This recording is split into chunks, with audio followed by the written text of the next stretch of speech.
So we're seeing a break in multiple parts for the Democratic establishment, the party, and its media apparatus. Prominent liberal personalities saying, "I think I was lied to." Prominent personalities having called them out the year or longer before all this is going on, like you, Cenk, and even running for president, saying Biden can't win.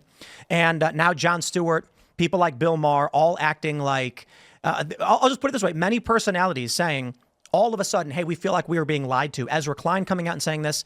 And the big question then is, what does the Democratic Party turn into? Is it going to go far left, AOC squad, or is it going to go establishment, Nancy Pelosi, Chuck Schumer, or is there something else?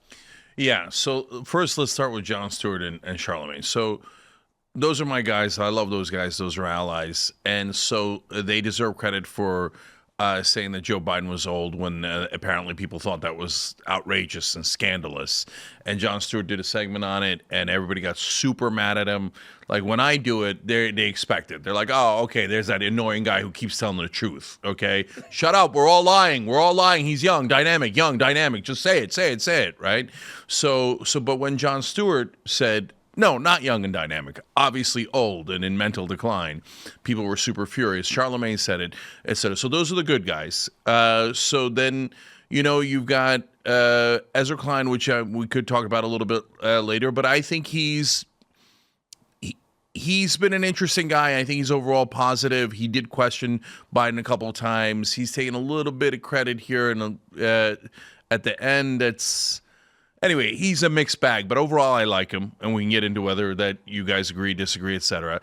Then there's the Pod Save America guys who look, on a personal level, I've met him a couple times, don't mind him. One of them, Tommy, did the Young Turks one day, liked him, no problem, etc. They're good guys in my estimation in our brief interactions, but come on, guys, you're the establishment, and you said that Biden was fine, and then you said Kamala Harris was great, and they weren't. They sucked. And so now all of a sudden, like, there's news reports about Pod Save America realizes Biden might not have been the right candidate. Oh, did they? Oh, I see. Oh, he might have stayed in the race too long. But guys, that's what we were saying.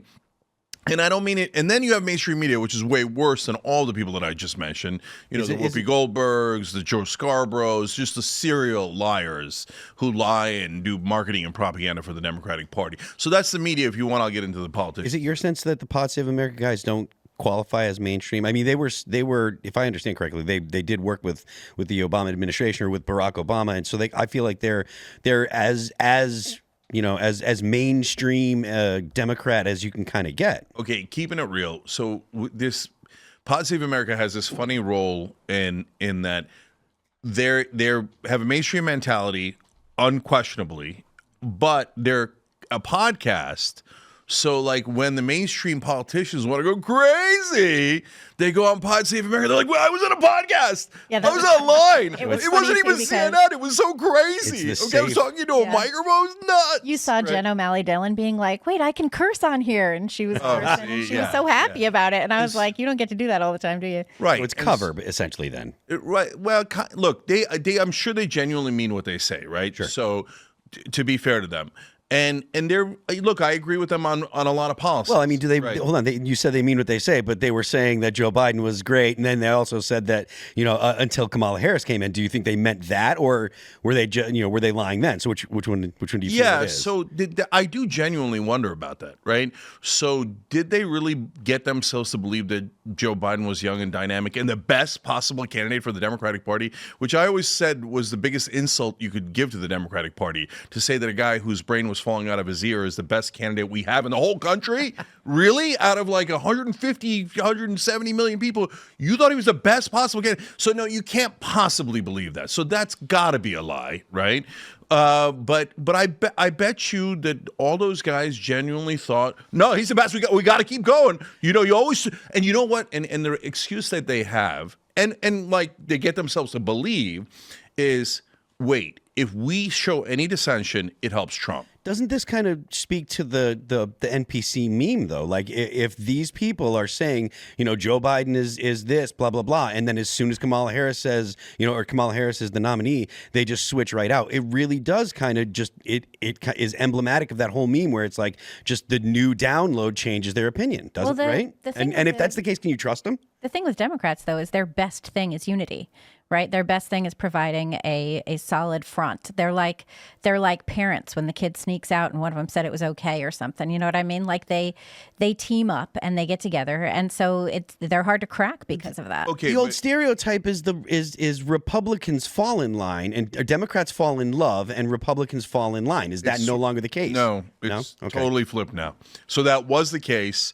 Now, if you're a Democrat and you don't fall in line, there's going to be hell to pay. Okay. So is that That's not even new, though? I mean that. So that's been going on for some time, but so that saying is like the Tip O'Neill saying from the 1970s, all politics is local, when now no politics is local. It's all national. It's all national, and right? people make their So meaning they still on that. keep saying that stuff. But in reality, the Republicans fell in love with Trump, and the Democrats are always told, fall in line, right?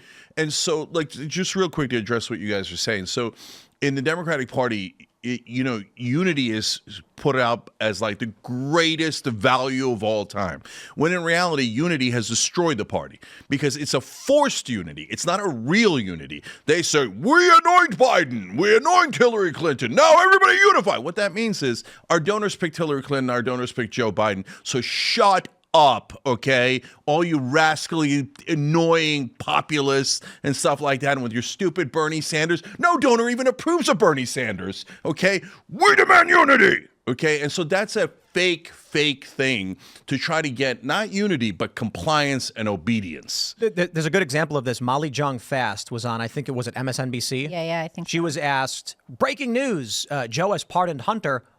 Hey, this just happened. What do you have to say? And her response was, I have no take on that. I'll have to think about it. And certainly, I'm not requiring every single personality ever to know everything.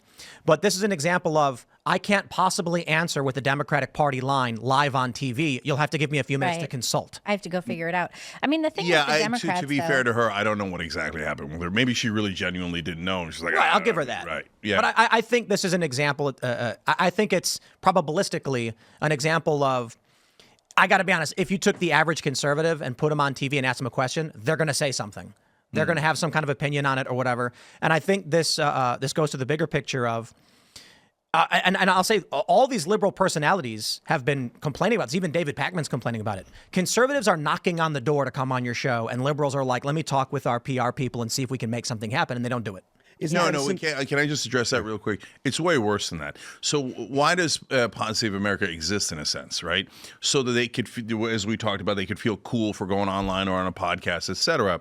But would those people who ran Biden's campaign ever come on the Young Turks? 0% chance. Yeah. None. Kamala Harris, Joe Biden, none. 0. Why? Because we ask real questions. So if you ask real questions, oh my God, they don't want, like. That's why they didn't want to do Rogan. Oh, they don't. I mean, but could you imagine? But Joe is kind of soft compared to us, right? Like, even if you're a left winger or you're a Democrat, you're going to get a much tougher interview out of the Young Turks than you are out of Joe Rogan, and that's why she was such a knucklehead for not doing the Rogan interview. Well, you know what Joe's going to do? He's an amiable guy, right? He's not looking to ambush you or whatever. He's going to go, oh yeah, that's interesting. Oh, where'd you grow up? Oh, so you were at McDonald's, right? He's going to have that, but they can't even handle that. Right. So that's why the Jen O'Malley Dillons and stuff, she's not going to come on. We're going to ask follow-up questions and be like, hey, why did you turn down hundreds of millions of dollars in earned media and free media? Mm-hmm. I mean, you keep raising money. You kept asking people for, give me money. Oh, we raised donor money. We were calling. And then, but wait, that 50 million views that Trump got on Rogan is worth an enormous amount of money. Then you wouldn't have to keep asking little grandmas for money if you just do earned media, right? Why didn't you do it?